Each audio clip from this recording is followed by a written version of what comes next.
నగరంలో ఎక్కడికి వెళ్ళాలన్నా చిటికెలో మన ముందుకు వచ్చే బైక్ ట్యాక్సీలు ఇప్పుడు ఒక్క అడుగు కూడా ముందుకు కదలడం లేదు. గుంటూరు సాక్షిగా వందలాది మంది ర్యాపిడో కెప్టెన్లు ఇప్పుడు తమ హెల్మెట్లను పక్కన పెట్టి రోడ్డుపై బైఠాయించి ఆవేదన వ్యక్తం చేస్తున్నారు. రోజంతా కష్టపడి వచ్చే ఆదాయం కంటే కమిషన్ల రూపంలో పోయేదే ఎక్కువగా ఉందని ఆవేదన చెందుతున్నారు. ప్రస్తుతం మనతో ర్యాపిడో కెప్టెన్లు ఉన్నారు. వాళ్ళ ప్రధాన డిమాండ్లు ఏంటో, వాళ్ళ సమస్య ఏంటో వారిని అడిగి తెలుసుకుందాం. రోజంతా కష్టపడి 1000 రూపాయలు సంపాదిస్తే వాటిల్లో కమిషన్లు కానీ, జీఎస్టీలు కానీ, పెట్రోల్ కొనిపోయినా పోతున్నాయి, ఒక 500 వరకు పోతున్నాయి అంటారు. కానీ ఇన్సెంటివ్స్ రూపంలో మేము ఇస్తున్నామని చెప్పి వాళ్ళు కూడా అంటున్నారు కదా. ఆ ఇన్సెంటివ్ అనేది వాళ్ళు చెప్పేది మనిషికి సాధ్యం కాని ఇన్సెంటివ్లు వాళ్ళు ఇస్తున్నారు.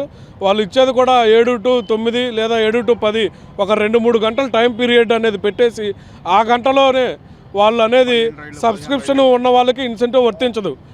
16% కమిషన్ ప్లస్ 4 రూపీస్ అంటే ఒక 100కి 20 రూపాయలు తీసుకుంటున్నారు. వాళ్ళు పెట్టే 3-4 గంటల్లోనే 12 రైడ్లు, 14 రైడ్లు, 16 రైడ్లు కంప్లీట్ చేయండి అంటున్నారు.